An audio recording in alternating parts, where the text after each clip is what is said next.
जय श्री राम, जय बागेश्वर धाम। साथियों, बागेश्वर बालाजी और सन्यासी बाबा की कृपा दृष्टि से लिखित और पूज्य गुरुदेव द्वारा विमोचित पुस्तक सनातन एक दिव्य अलौकिक प्रकाश का एक और अंश लेकर प्रस्तुत है। यह दास सुरेंद्र सिंह फौजी, साधक, बागेश्वर बालाजी। निर्गुण निराकार और सगुण साकार ब्रह्म कौन है? प्रिय सम्मानीय भक्तजनों, निराकार और साकार में कोई भेद नहीं है। यह फर्क हमारी भ्रमत बुद्धि का है। ईश्वर सृष्टि के कण-कण में है, प्रत्येक प्राणी में विद्यमान है, बस हमें उसे पहचानने की जरूरत है। अज्ञानी मानव अपनी कल्पना मात्र से ही उसका भेद करता है, मगर वह ईश्वर को जानता तक नहीं। सगुन ही अगुन ही नहीं कछु भेदा, गा वही मुनि पुराण बुद्ध वेदा। अगुण अरूप अलख अज जोई, भगत प्रेम बस सगुन सो होई। जो गुण रहित सगुन सोई कैसे, जल हिम उपल बिलग नहीं जैसे। रामचरितमानस बालकांड दोहा नंबर 115। बालकांड की चौपाइयां हैं साथियों। इसमें कहा गया है कि निर्गुण निराकार और सगुण साकार में कुछ भी भेद नहीं है। मुनि, पुराण, पंडित और वेद सभी ऐसा कहते हैं। साथियों, जो निर्गुण, अरूप, निराकार, अलग अर्थात अव्यक्त और अजन्मा है, वही प्रेम के वशीभूत होकर सगुण हो जाता है। अब आपके मन में प्रश्न होगा कि जो निर्गुण है वह सगुण कैसे हो सकता है? साथियों, श्रीमद् भगवत गीता में कहा गया है, मया तत्मिदं सर्वं जगदव्यक्त मूर्तिनाम मतस्थानि सर्वभूतानि न चाहम तेषव्यवस्थिता। जैसे जल भराव से परिपूर्ण होता है, वैसे ही यह जगत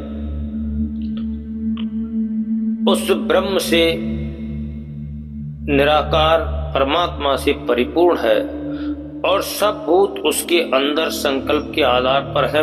वास्तव में वह उनमें स्थित नहीं है। अर्थात साथियों, ब्रह्म सृष्टि के कण-कण में व्याप्त है। आदि अंत को जासु न पावा, मति अनुमान निगम अशुभावा। रामचरितमानस बालकांड की चौपाइयां हैं। ईश्वर जिसका ना कोई आदि है अर्थात प्रारंभ का पता है, ना ही किसी को उसके अंत का पता है, मगर महापुरुषों एवं ग्रंथों ने अपनी मति अर्थात बुद्धि के अनुसार उसके बारे में लिखा है।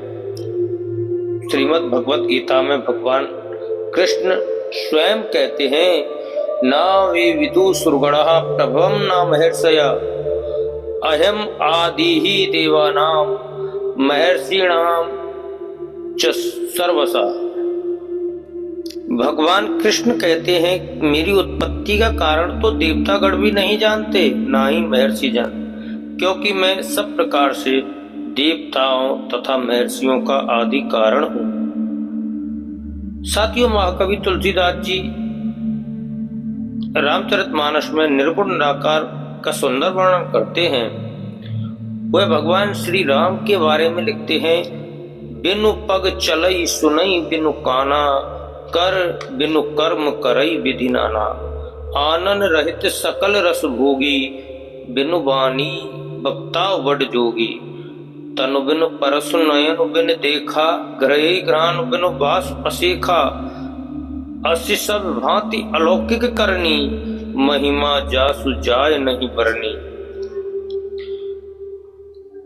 वह निराकार ब्रह्म अर्थात ईश्वर बिना ही पैरों के चलता है और बिना ही कानों के सुनता है, बिना ही हाथ के विभिन्न प्रकार के कार्य करता है और बिना मुंह अर्थात जिह्वा के नाना प्रकार के रसों का आनंद लेता है, बिना ही वाणी के बहुत योग बकता है और वह बिना ही शरीर अर्थात त्वचा के स्पर्श करता है, बिना ही आंखों के देखता है और बिना ही नाक के सब गंधों को ग्रहण करता है अर्थात सूंघता है। उस ब्रह्म की करनी कथनी सब प्रकार से अलौकिक है, जिसकी महिमा का वर्णन नहीं किया जा सकता। यहाँ इन चौपाई और श्लोकों को लिखने का मेरा उद्देश्य इसलिए है कि जो अन्य पंथ निराकार उपासक हिंदू धर्म में केवल मूर्ति पूजा बताकर हमारे लोगों को भ्रमित कर धर्म परिवर्तन करा देते हैं, यह बताकर कि सनातन धर्म आडंबर और पाखंडों से भरा है और ईश्वर निराकार है, तो मैं बताना चाहूंगा कि सनातन धर्म में निराकार और साकार दोनों ही तरह के उपासक होते हैं।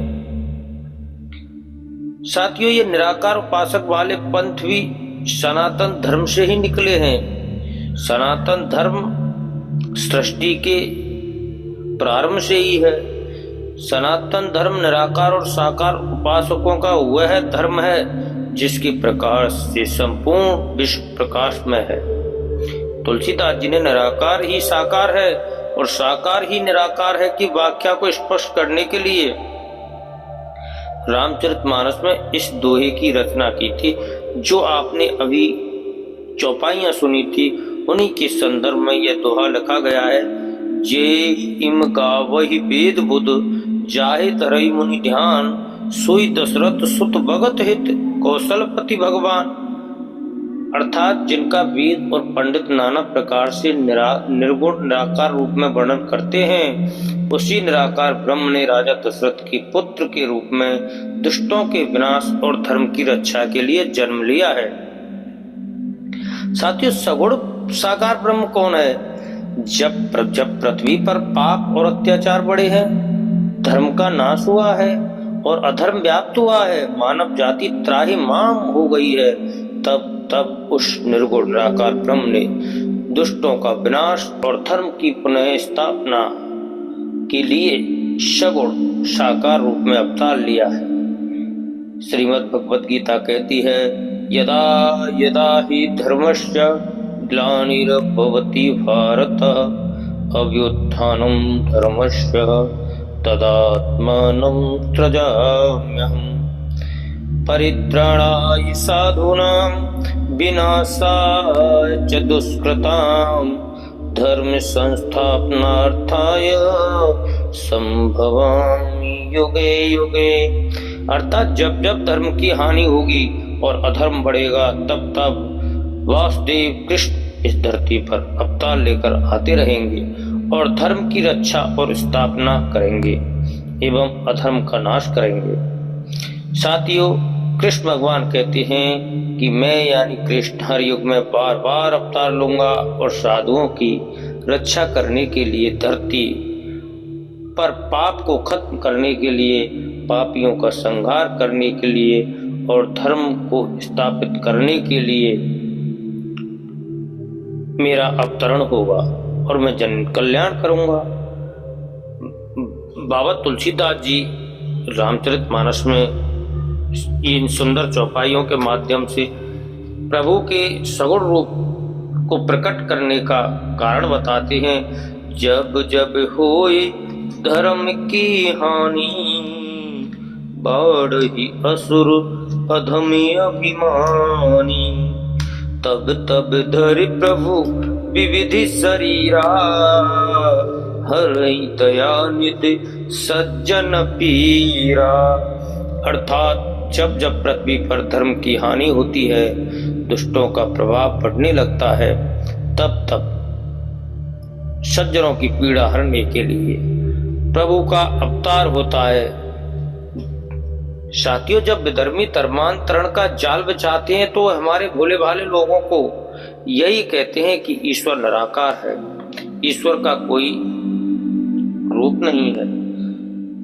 आप जिन्हें भगवान मानते हुए साधारण मनुष्य थे, मूर्ति पूजा करना अज्ञान और पाखंड है। तो ऐसे लोग जो सनातन धर्म में मूर्ति पूजा एवं देव पूजा का मजाक उड़ाते हैं साथियों, उनके लिए आप अगले वीडियो में देखोगे भगवान श्री कृष्ण ने अर्जुन को श्रीमद् भगवत गीता के विभूति योग में जो कारण बताया है कि वासुदेव कृष्ण सृष्टि के कण कण में किस तरह से व्याप्त हैं, आप अगले उस वीडियो में विभूति योग के उन पवित्र श्लोकों का वर्णन सुनेंगे। इस सीरीज को पूर्ण रूप से सुनने के लिए चैनल को सब्सक्राइब कर लें। जय श्री राम, जय बागेश्वर धाम।